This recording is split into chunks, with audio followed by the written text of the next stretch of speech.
안녕하세요. 주권연구소 이형구 연구원입니다. 이번 주 아침 햇살은 바로 내년에 있을 대통령 선거는 조국 통일 선거가 되어야 한다는 내용입니다. 20대 대통령 선거 내년으로 다가왔는데요. 이 선거가 그렇지 않아도 사실은 굉장히 중요하죠. 왜 중요하냐? 첫 번째로 대통령 선거에서 지면 어떻게 됩니까? 적폐가 부활하죠. 그래서 적폐 부활을 막기 위해서라도 반드시 이겨야만 합니다. 그리고 또 뭡니까? 촛불혁명을 완수하기 위해서도 필요합니다. 국민은 문재인 정부가 출범할 때 큰 기대를 걸었죠. 그리고 문재인 정부가 해야 할 것도 참 많았습니다. 검찰개혁이나 언론개혁, 세월호 참사, 진상규명 등등 있죠. 근데 문재인 정부가 사실 상당히 고구마 행보를 한 건 맞아요. 그래서 여론조사를 하면은 문재인 정부를 정권 교체해야 된다라는 답변이 적지 않게 나오죠. 근데 이 정권 교체 여론 중에 어느 정도는 보수 정권이 되어야 한다는 게 아니라 문재인 정부보다 더 사이다 정권이 들어서야 한다는 여론이 있단 말이에요. 그런 의미에서 정권 교체가 되어야 된다라는 여론도 분명히 있습니다. 이거는 분명히 다음 정권에서 개선되어야 할 내용이죠. 그래서 촛불혁명을 정말로 실현할 수 있는 대통령을 뽑아야 한다는 과제를 실현해야 되는 것도 있습니다. 근데 세 번째는 뭡니까? 세 번째로 가장 중요한 거는 새로운 대통령은 바로 조국 통일을 실현해야 한다는 거예요. 그래서 이번 글 제목도 그렇고 사실 20대 대선, 내년 대선은 조국 통일 선거가 되어야 한다. 새 대통령은 조국 통일을 실현하는 대통령이 되어야 한다는 가슴이 웅장해지는 참 커다란 과제죠. 지금 우리 시대는 훗날 역사책에는 분단 시대라고 기록될 거란 말입니다. 아무리 뭐 경제 발전을 하고 뭐 하고 해도 뭐 고조선 시대, 삼국 시대, 남북국 시대, 고려 시대, 조선 시대, 일제강점기 거기에 의해서 지금은 분단 시대죠. 통일을 이룬다는 거는 사실 뭐 태조 왕건이 후삼국 시대를 끝내고 나라를 통일해 고려를 건국했다. 이성계가 고려를 끝내고 조선을 건국했다. 이런 정도로 커다란 사변이라고도 할 수 있어요. 그래서 2018년에 김여정 부부장이 평창올림픽 때 문재인 대통령에게 역사의 주역이 되시라라고 했잖아요. 이게 어떻게 보면 통일하자는 이야기랑 다를 바가 없죠. 통일을 하면 역사의 다시 없는 주역이 되죠. 그래서 통일 자체는 그 자체로 역사적 과제고 국민의 바람인데 그것 말고서라도 사실 통일이야말로 한국 사회의 주요 문제를 해결할 수 있는 유일한 길이라는 점도 있습니다. 지금 국힘당이나 보수 세력 대권 주자들은 뚜렷이 정책을 공개한 게 없어요. 그래서 정확히 알 수는 없지만 민주당 예비 후보들은 공약을 좀 발표하고 있죠. 그 공약들을 보면 대체로 한국 사회의 과제로 앞으로 대한민국이 어떻게 나가야 되냐 했을 때 안보 문제, 경제 문제, 민주개혁 문제, 그리고 공정과 평등 같은 거를 제시를 하고 있다고 분류를 할 수 있겠습니다. 근데 바로 이런 과제들이 어떻게 했을 때 실현되냐, 바로 통일을 통해서만 해결할 수 있는 측면이 있다는 겁니다. 그래서 이번 시간에는 통일이 그 자체로 중요하기도 하지만은 통일이 이런 한국 사회 과제들을 어떻게 해결할 수 있는가, 왜 통일이 해결할 수 있는가, 이런 것들을 좀 살펴보려고 합니다. 첫 번째로 살펴볼 거는 안보 측면입니다. 그러니까 안보를 실현하는 유일한 방법은 통일밖에 없다, 뭐 이런 겁니다. 사실 우리가 안보, 안전 보장이죠. 우리 안전을 지켜야 한다고 이야기할 때 누구로부터 지킵니까? 대상이 북한이죠. 중국을 상대로 우리나라의 안보를 지켜야 한다거나 미국, 일본을 상대로 안보를 실현해야 된다고 사람들이 이야기를 하지 않아요. 물론 뭐 일본이 독도 침략을 하기도 하죠. 그래서 일본을 상대로 안보를 지켜야 되는 측면이 있긴 하지만 사실 우리나라 뭐 국방부라든가 뭐 국정원이라든가 안보를 지킨다고 일반적으로 얘기할 때 그 대상은 무조건 북한입니다. 군사훈련을 해도 다른 외세의 침략은 고려 대상이 아니에요. 근데 북한은 어때요? 우리가 통일할 때까지 북한은 존재합니다. 그래서 이렇게 원론적으로만 봐도 우리 안보는 어떨 때에 실현되냐, 통일을 했을 때에만 실현할 수 있다고 볼 수 있는데 안보를 실현하는 방법은 통일밖에 없다. 근데 어떤 사람들은 이렇게도 이야기를 해요. 남과 북이 굳이 통일해야 되냐, 그냥 분단된 채로 이웃국가로 서로 지내면 평화를 유지할 수 있지 않냐, 그러니까 평화 공존을 하자, 이렇게 이야기를 하는 사람도 있습니다. 이거는 뭐 평화는 평화고 통일은 통일이다, 통일은 안 하고 평화만 실현하자, 이런 건데, 하지만 평화 공존은 말로만 가능한 허구입니다. 왜냐, 사실 공존으로 치면은 지금도 공존하고 있는 거 아닙니까? 남과 북으로 따로 존재를 하죠. 그리고 남과 북이 2000년에 1차 정상회담을 한 뒤로부터 지금까지 정상회담을 할 때마다 평화롭게 싸우지 말자고 이야기를 해요. 그런데 2000년 이후로 20년이 넘도록 아직 한반도에 평화가 정착되지 않고 있어요. 그게 뭐 때문입니까? 지금 우리가 굳이 북한이랑 전쟁하고 싶어서 그렇습니까? 그렇진 않잖아요. 북한도 우리랑 굳이 전쟁하고 싶을까요? 아니란 말이죠. 근데 왜 통일은 둘째치고 평화도 실현하지 못하고 있냐는 거예요. 그건 뭐 때문이냐? 바로 미국 때문이죠. 미국이 북한을 인정하고 내버려두면 자기 패권을 실현하는데 방해가 되지 않습니까? 그래서 반미국가, 반제국가, 사회주의 국가인 북한을 미국이 자꾸 붕괴시키려고 하고 있어요. 그래서 주한미군도 사실 그래서 주둔시키는 거죠.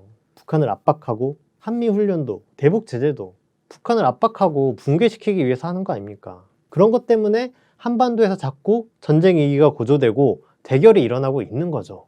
그러니까 평화공존을 정말 실현하려면 북한이 망하거나 미국이 망하거나 둘 중에 하나는 되어야 가능해요, 사실은. 그런데 북한을 망하게 한다는 건 뭐예요? 그게 결국 대결, 전쟁을 의미하는 겁니다. 그러니까 평화공존론은 허구다. 그러니까 결국 평화를 실현하려면 남과 북이 통일을 이루는 것 말고는 방법이 없습니다. 그 안보 측면에서 마지막으로 하나 더 말씀드리고 싶은 거는 북한 핵 문제, 한반도 핵 문제가 있어요. 근데 이건 해법이 어떻게 되냐? 핵을 가진 북한을 상대로 가장 확실하게 우리의 안전을 보장하는 방법은 통일밖에 없습니다. 사실은 북한은 지금도 자기네들의 핵무기가 우리를 겨냥한 게 아니라 미국을 겨냥한 거다. 바로 앞에 붙어있는 한국을 공격하려고 대륙간 탄도미사일을 개발했겠냐, 이렇게 이야기를 하고 있어요. 그래서 북한은 핵무기는 민족 공동의 전략자산이다, 이렇게 주장을 한단 말이에요. 그래서 북한의 말만 믿으면 지금도 핵무기는 우리의 안보를 위협하는 게 아니다 라고 할 수도 있는데, 어쨌든 이게 못 믿었다면 가장 확실한 방법은 뭐냐? 통일을 하면 된다. 통일을 하면 확실하게 핵무기의 위협에서 벗어나게 됩니다. 그리고 핵무기를 확실하게 민족 공동의 전략 자산으로 만들 수가 있죠. 그래서 어떤 사람은 북한이 핵무기를 가지고 남쪽을 적화하려고 한다, 그래서 적화 통일을 하려 한다, 뭐 이런 이야기를 하는데, 그런데 사실 북한이 핵무기로 남쪽을 초토화시키면, 그렇게 초토화시킨 다음에 통일을 하면은 북한의 입장에서 봤을 때는 무슨 이익이 있습니까? 오히려 핵무기를 썼다는 것 때문에 미국의 핵보복을 받을 위험도 있고, 초토화된 남쪽을 차지해서 얻을 이익이 없죠. 피해가 너무 크잖아요, 사실. 그리고 뭡니까? 핵무기를 쓰지 않고도 통일을 이룰 수가 있어요. 그런데도 굳이 핵무기를 써서 통일을 해야 할 이유가 없죠.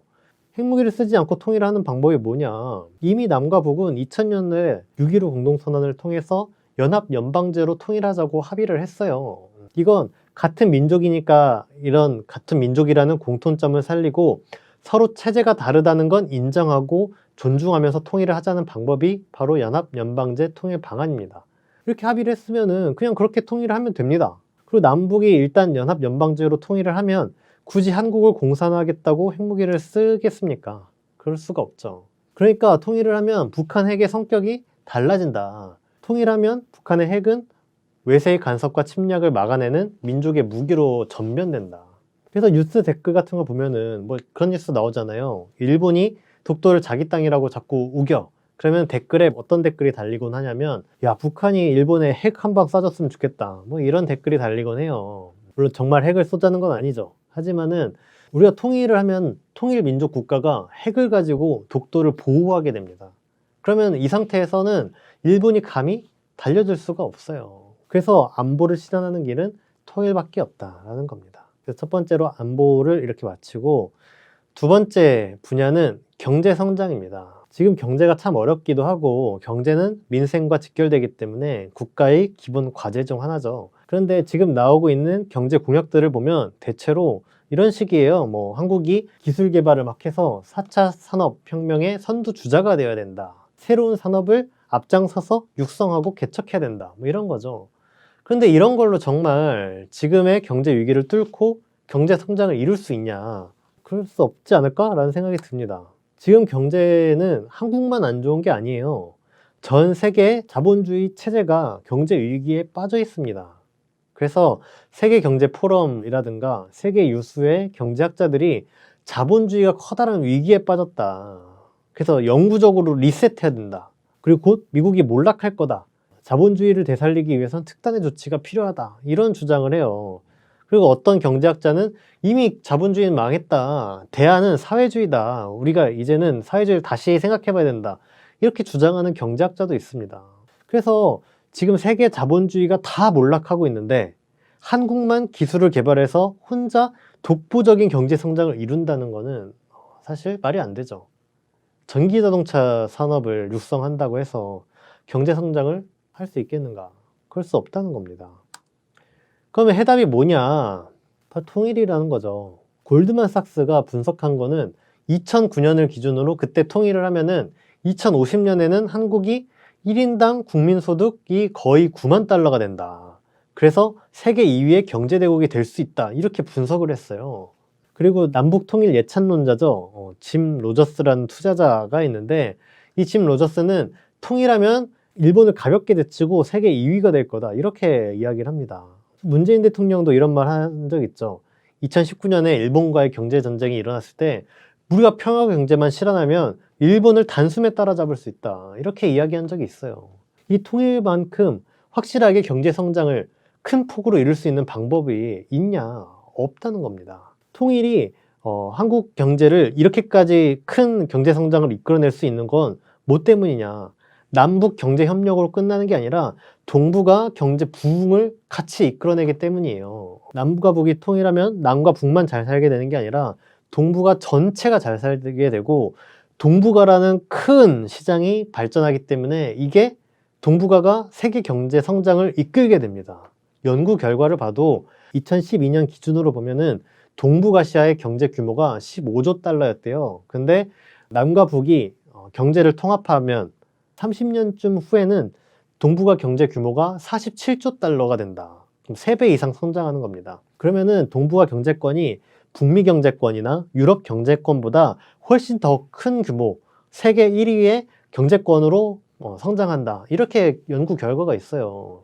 그거 엄청나지 않습니까? 남과 북이 통일을 하면은 한반도, 우리 민족 국가가 세계 2위의 경제권이 되고 그리고 동북아시아 전체가 세계 1위의 경제권이 된다는 거예요. 그러니까 통일이 우리가 생각하는 그 남과 북이 통일하는 거지 뭐 개성공단에서 뭐 중소기업이 냄비 조금 만들고 이 정도의 경제 효과가 아닌 겁니다. 통일이 보통 일이 아닌 거예요. 어떻게 보면 서해 앞바다나 뭐 동해나 남해 이런 데 유전이 발견되는 것보다 더 큰 호재예요, 통일은.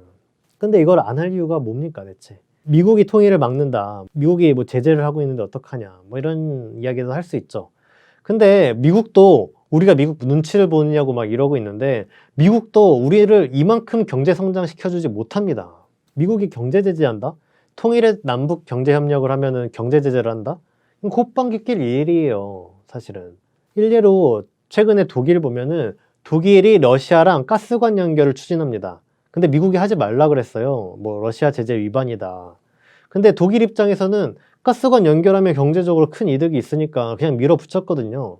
그랬더니 어떻게 했냐? 미국도 결국에 알겠다고 인정해줬어요.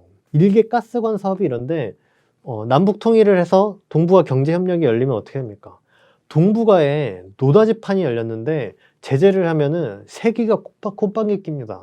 다들 동북아로 올 수밖에 없어요. 중국, 러시아는 물론이고 유럽이든 인도나 뭐 이런 국가들이 동북아시아랑 선을 안 댈 수가 없습니다. 너도 나도 끼려고 해요. 이걸 제재해서 막는다는 건 불가능합니다. 미국도 껴야 돼요. 안 끼면 몰락하기 때문에. 근데 이걸 왜 안 하겠습니까? 당장 해야죠. 다음으로 한국 사회 주요 과제 중 하나죠. 민주개혁이죠. 이 민주개혁을 다른 말로 하면 촛불개혁이라고도 할 수 있겠습니다. 그래서 이게 촛불개혁이 우리 한국 사회의 큰 과제인데 이 부분에서는 왜 개혁이 안 되는지 민주당의 행태에 대해서 좀 살펴보지 않을 수가 없어요. 지금 촛불개혁을 하라고 문재인 민주당 정권을 세워주고 민주당에게 국회에서 180석을 몰아줬죠, 국민이. 근데 지금 하는 일이 뭡니까? 재난지원금과 법사위, 요즘에 큰 화제죠.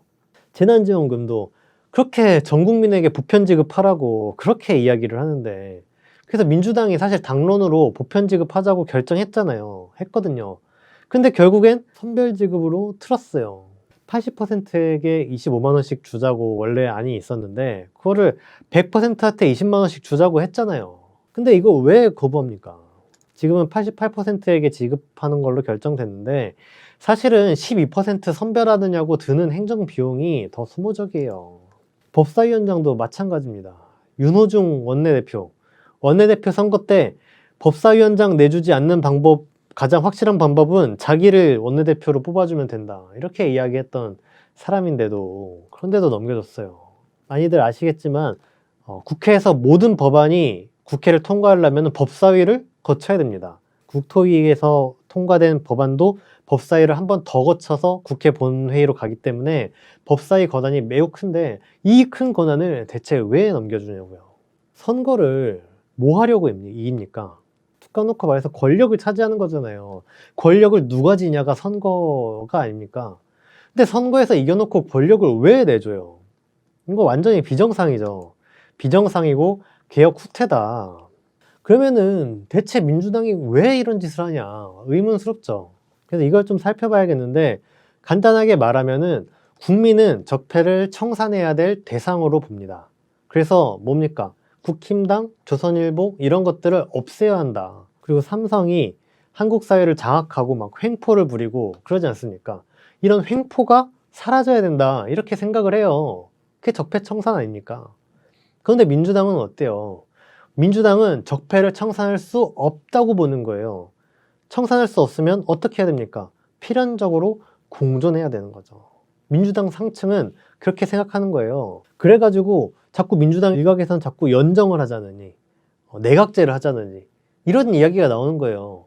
연정하고 내각제 하자는 건 뭐예요? 결국엔 권력 나눠 갖자는 거예요. 국민은 민주 세력이 더 이상 적폐 세력에게 권력을 주지 않겠다고 민주 세력이 독식하라고 대통령 자리도 주고 국회도 180석이라는 의석을 줬는데 민주당은 그걸 나눠주려고 한다. 대체 왜 그러겠냐? 결론부터 말하면 민주당 상층이 분단을 전제로 생각하고 판단하기 때문입니다. 이거 좀만 더 설명을 드리면은 예를 한번 들어볼까요? 일제강점기 예를 들어봅시다. 일제가 한반도를 식민지로 만들면은 한반도는 어떻게 됩니까? 친일파가 득세를 하겠죠. 친일파가 권력을 쥐고 떵떵거릴 거 아닙니까? 그러면은 친일파를 없애려면 어떻게 해야 돼요? 일제강점기를 끝내야 돼요. 독립을 해야 되는 거죠. 그러니까 사람들은 어떻게 해야 돼요? 독립운동을 하거나 친일파가 되는 거죠. 근데 여기서 친일파가 된 사람들이 해방된 뒤에 하는 얘기가 뭡니까? 해방될 줄 몰랐다고 합니다. 해방될 줄 몰랐으니까 일본은 몰락하지 않을 것 같으니까 어떻게 독립하냐? 우리가 독립할 수 없으면 어떻게 하냐? 내가 잘 살기 위해서 친일을 해야겠다. 그래서 친일파가 되는 거죠. 친일파까지는 아니더라도 적어도 친일파에게 밉보이지 않고 친하게 지내야 되겠다. 이렇게 되겠죠. 이렇게 해서 친일파가 된 사람은 어떻게 됩니까? 이 사람들 사고방식에는 일본이 없는 세상, 한반도가 일본으로부터 독립을 해서 친일파가 사라지는 세상은 상상하지 못하는 거예요. 왜냐면 그게 안 될 거라고 생각해서 이러는 거기 때문에. 이렇게 친일파가 된 사람들은 조선 사람이면서도 일본이 망하는 걸 두려워하게 돼요. 일본이 망하면 자기가 한 행동들은 다 잘못된 거잖아요. 평가받을 거 아닙니까? 그러면 지금 구조가 깨지면 자기 입지가 불안해지니까 보수적이 되는 거죠. 변화가 오는 걸 싫어하게 됩니다. 지금도 마찬가지다. 지금 분단 세력, 분단 시대지 않습니까?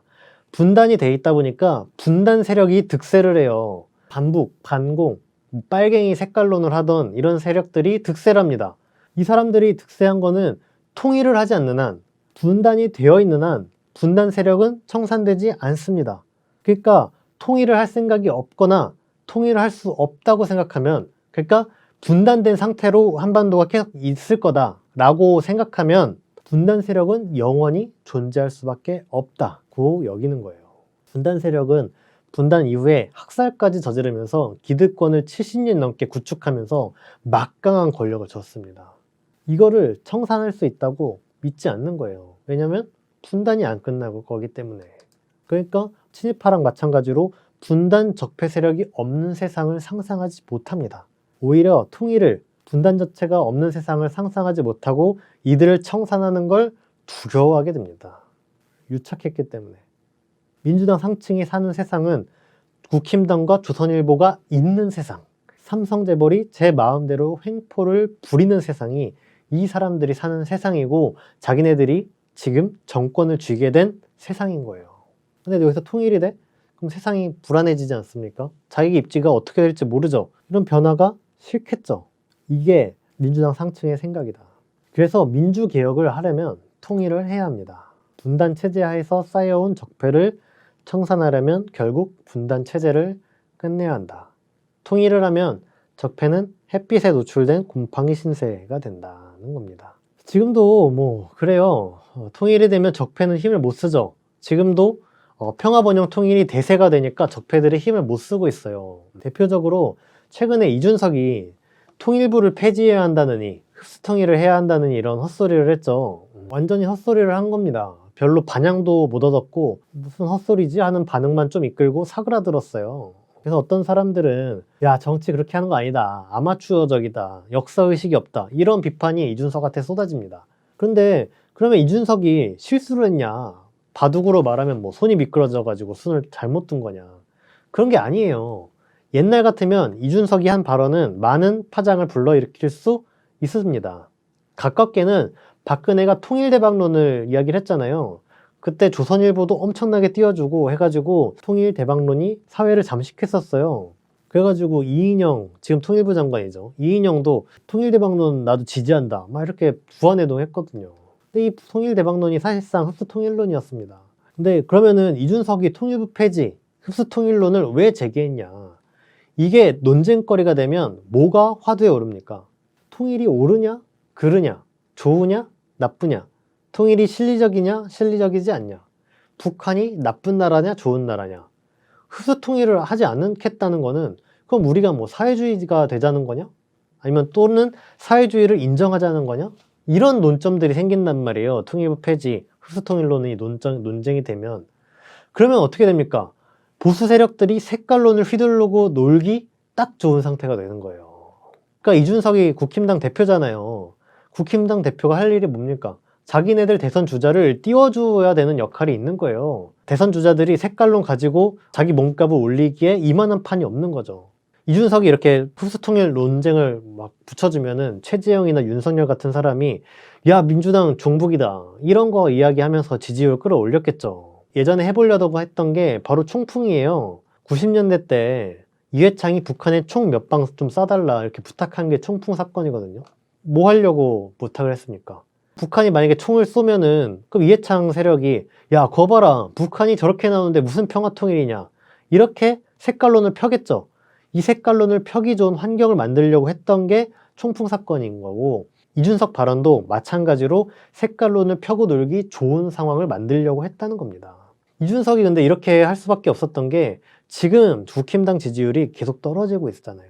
윤석열도 뭐 자꾸 뭔가 말을 하면 할수록 뭐 주 120시간 노동을 해야 한다느니 87년 6월 항쟁 모습을 보고 두마 항쟁이라고 한다느니 뭐 이렇게 자꾸 말을 하면 할수록 지지율이 떨어지잖아요. 이 상태면은 대선에서 못 이깁니다. 그럼 뭔가 반전을 이뤄야 되는데 반전을 이룰 수 있는 수단이 뭐냐?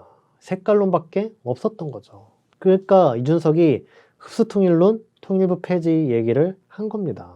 이와 관련해서 좀 생각해 볼 게 국힘당 전 비대위원장이죠. 김종인이 이런 비판을 했어요. 야권 후보들에게. 최지영에게는 막연한 소리만 해서는 일반 국민을 설득할 수가 없다.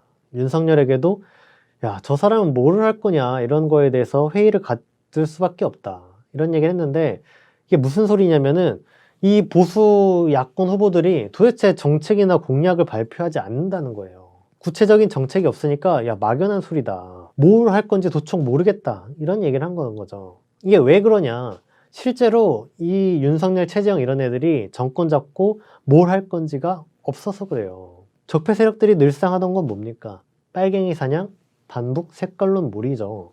최재형이랑 윤석열이 실제로 대통령 되면 뭘 하겠어요. 문재인 정부 대대적으로 수사해서 뭐 북한에 퍼졌다, 뭐 했다 이렇게 공격하고 민주진보단체 상대로 공안사건 일으키고 북한이랑 싸우려고 들고 그럴 거 아니에요. 그러면은 국힘당 지지율 올라가고 민주진보 세력은 추락하고 이런 행태를 보일 거 아닙니까?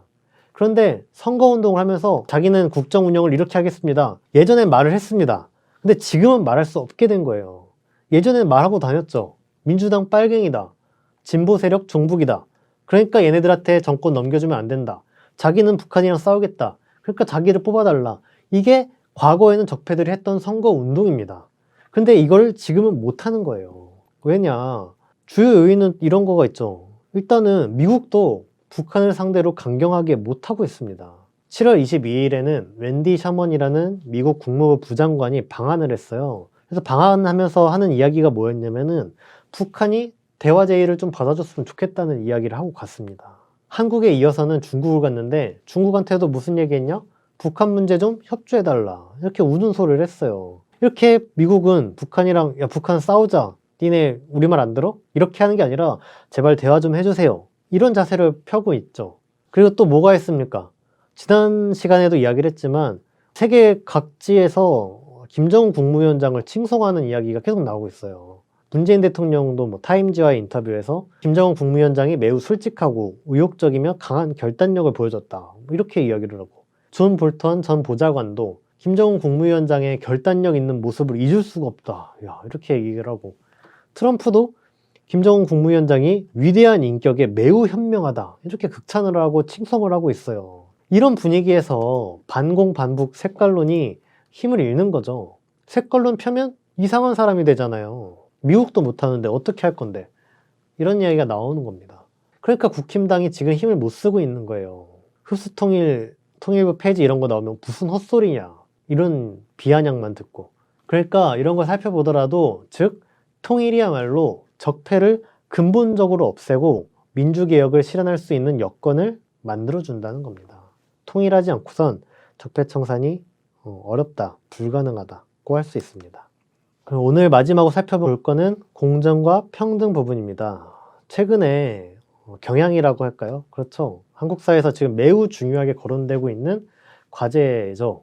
근데 이 공정과 평등은 지금까지 살펴본 경제성장, 안보, 민주개혁이랑 연관이 있어요. 하나씩 살펴보면은 먼저 공정과 경제성장이 어떻게 연관이 돼 있냐. 사실 공정과 평등은 경제적으로 어려울 때 더욱 부각되는 과제입니다.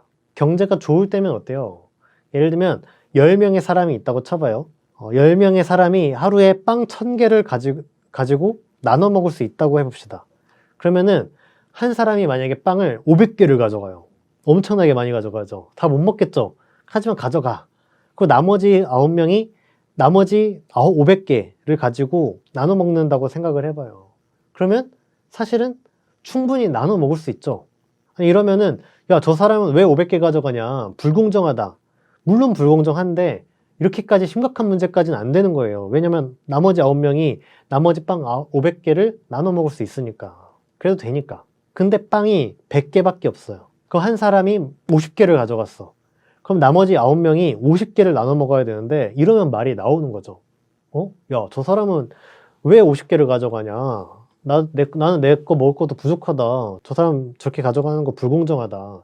이런 공정과 평등 문제가 더욱 부각된다는 거예요. 그래서 공정과 평등을 지금 많이 외치고 있는 이재명 민주당 예비 후보도 이렇게 출마 선언에서 이렇게 얘기를 한 겁니다. 줄어든 기회 때문에 경쟁이 과열되고 그러니까 불공정에 대한 불만이 분노가 된다. 양육강식이다. 이렇게 이야기를 한 거예요. 이게 바로 그 말입니다. 곳간에서 인심 난다고 먹을 게 많으면 나눠줄 것도 많아져요. 물론 경제 성장을 한다고 해서 공정하고 평등한 세상이 저절로 실현되는 건 아닙니다. 공정과 평등은 독자적으로 각각 해야 되는 몫이 두치가 있어요. 필요하죠. 근데 경제 성장을 하면 공정과 평등을 실현하기에 유리한 환경이 된다는 겁니다. 그 다음으로는 공정과 평등 그리고 안전이 무슨 관계냐. 공정과 평등을 실현하려면 안전 문제도 해결이 돼야 된다는 거예요. 왜냐하면 공정과 평등은 결국 사회적인 양보가 동반이 돼야 돼요. 아까 빵을 다시 예로 들면은 빵이 100개밖에 없어. 한 사람이 50개를 가져가고 나머지 9명이 50개를 나눠 먹는 상황이었어. 이런 상황에서 공정과 평등을 실현하려면 결국 빵 50개를 가져가던 사람이 좀 내놔야 됩니다. 30개만 가져가거나 20개만 가져가거나. 그래서 9명에게 나눠줄 몫을 더 늘려야죠. 그래야지 공정과 평등을 실현하는 거죠. 근데 만약에 지금 우리나라 상황이 안전하지 못하면 어떻게 됩니까? 예를 들면 그 10명, 지금 10명이 있는 그룹이 다른 그룹이랑 전쟁을 하니 많이 하고 있는 상황이라고 쳐봐요. 그러면은 어떻게 되겠어요? 야, 지금 이 상황이 어떤 상황인데 지금 그런 얘기 하냐. 지금 전쟁 나게 생겼다. 이 전쟁 끝나고서 얘기를 하자. 이렇게 되는 겁니다. 그래서 안전하지 못하면은 사회적 합의가 이루기가 어려워져요. 왜냐? 안전하지 못하다는 건 지금 상황이 비상 상황이라는 겁니다. 비상 상황이 되면 특수한 조치가 허용이 돼요. 예를 들면 군대 문제를 볼까요? 군대 문제도 사실 불공정해요. 불공정하죠. 왜냐? 왜 남자만 군대 가냐는 거 아닙니까? 타당한 말이긴 하죠. 군대 가는 남자는 20대 초반에 2년 가까운 시간을 군대에서 허비해야 돼요. 20대 초반? 미래도 모색하고 내가 뭘 하고 싶은지도 찾아보고 이것저것 해보고 아니면 취업 준비를 해야 될 그때에 2년이라는 시간을 허비해야 된다는 거죠. 그러니까 불공정하다는 이야기가 나올 수밖에 없죠, 사실은. 근데 불공정하더라도 이 문제가 해결되지 않잖아요. 왜냐? 분단됐으니까 뭐 어쩔 수 있냐 하고 넘어가게 되잖아요. 해결할 수가 없습니다. 군대 이야기 나온 김에 국방비도 살펴보자면은 우리나라 국방비가 우리나라 경제 수준에 비해서 너무 높아요. 1인당 부담액이 거의 세계 5위권이고 국방비 액수 자체도 세계 10위권입니다. 그래서 우리나라 국방비가 GDP 대비 2% 후반이거든요, 지금은. 근데 보통 평화로운 나라는 GDP 대비 1% 정도예요. 그러니까 지금의 우리 국방비를 GDP 비율로 1% 정도를 깎으면은 하루아침에 19조 원이라는 예산을 아낄 수가 있습니다. 1조, 2조 이런 거 적은 돈이라고 생각하시는 거 아니죠? 19조 원이 갑자기 생기는 거예요. 그 돈으로 복지를 해도 되고 하다못해 뭐 주택 문제가 심한데 영구임대주택, 영구임대 하면은 그만큼 주택 문제도 해결돼요. 하지만 이런 주장이 안 먹힙니다. 왜냐? 분단됐으니까 북한이랑 싸워야 되는데 국방비를 줄여? 절대 안 돼. 이렇게 되는 거죠. 국방비를 어떻게 줄이냐 하면 거기서 논의가 중단되는 거예요. 국방비가 너무 비싸고 분단 상황인 걸 고려해도 국방비가 지금 너무 크다라고 비판이 나오지만 CR도 안 먹히죠. 분단이라는 비상 상황이라는 게 더 강력한 논리로 작용을 합니다. 그리고 공정과 평등에서 중핵적인 과제로 제시되는 게 갑을 관계 문제예요. 노사 관계, 비정규직 문제, 기업이 갑이고 노동자가 을인 문제, 이런 문제를 해결해야 된다라고 이야기를 하는데 이런 문제도 분단 때문에 지연이 됩니다. 지금 상황 보세요. 기업은 돈을 많이 벌어요. 코로나 사태 때 한국 기업들 돈 더 봅니다. 그런데 노동자는 죽도록 일하고 임금은 쥐꼬리만큼 받고 해고도 쉽게 당하고 이게 지금 우리나라 노동자들이 을로서 당하고 있는 비애죠. 이런 가불관계 때문에 불공정 때문에 우리가 지금 먹고 살기 너무 힘들잖아요. 그래서 문재인 대통령이 처음에 소득주도 성장을 이야기를 한 거고 이재명 경기도지사가 기본소득 이야기하니까 사람들이 공감하는 게 너무 힘들기 때문이거든요. 우리 노동자 서민들이 을로 사니까 불공정하니까 최소한의 경제보장을 해줬으면 좋겠다 이런 여론이 생기는 거예요. 근데 정말 웃긴 게 뭡니까? 그래서 노동자들이 자기네들이 을이니까 갑인 기업에게 돈을 많이 벌고 있는 기업에게 해고하지 마라. 임금 올려달라고 파업을 해요. 그러면 어떻게 됩니까? 사람들이 기업 편을 들어요. 우리나라 서민들이 다 재벌이에요? 아니에요. 다들 서민이고 노동자들이고 노동자를 상대로 장사하는 자영업자들입니다. 그런데도 빨갱이다. 노조가 이권 챙기려고 그런다. 파업하면 사회를 혼란스럽게 만든다. 저러다가 기업 망하겠다. 이렇게 주장하잖아요. 이게 왜 그러냐?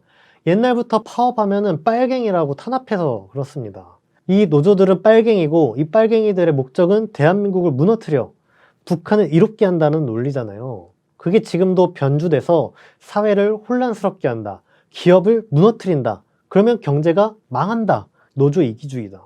이런 식으로 작동을 하는 거죠. 파업이 아무리 정당하고 법적으로 보장된 권리여도 무시당합니다.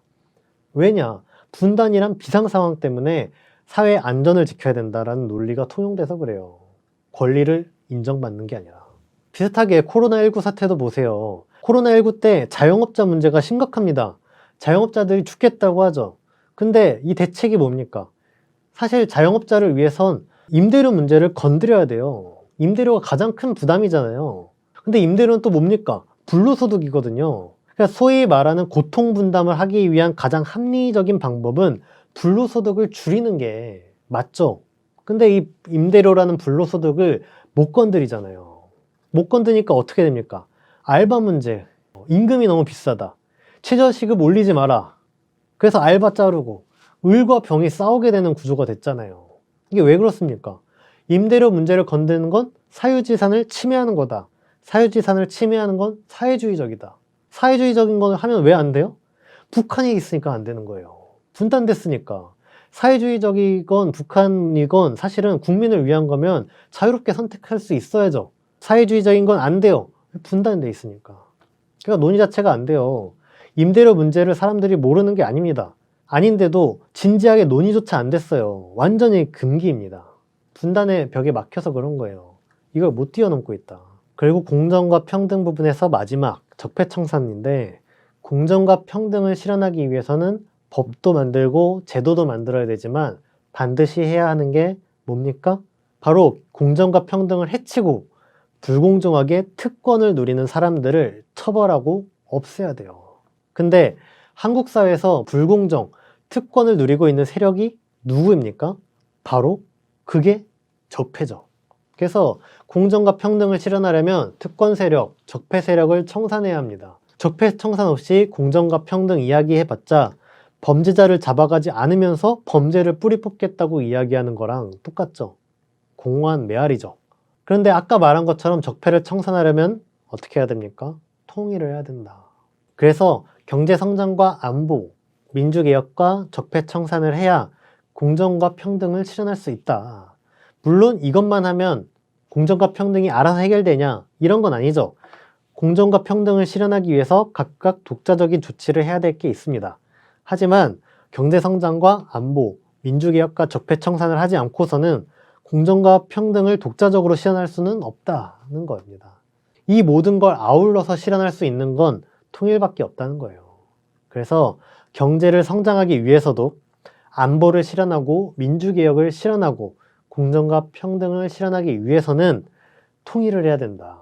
이 모든 걸 아울러서 강력하게 추진할 수 있는 건 통일이다라는 겁니다. 그래서 20대 대통령 선거는 조국 통일 선거가 되어야 한다는 겁니다. 그래서 이번 주 아침 햇살은 이렇게 마치고요. 다음 주에는 통일과 청년 문제에 대해서 좀 살펴보도록 하겠습니다. 지금까지 시청해 주셔서 감사합니다.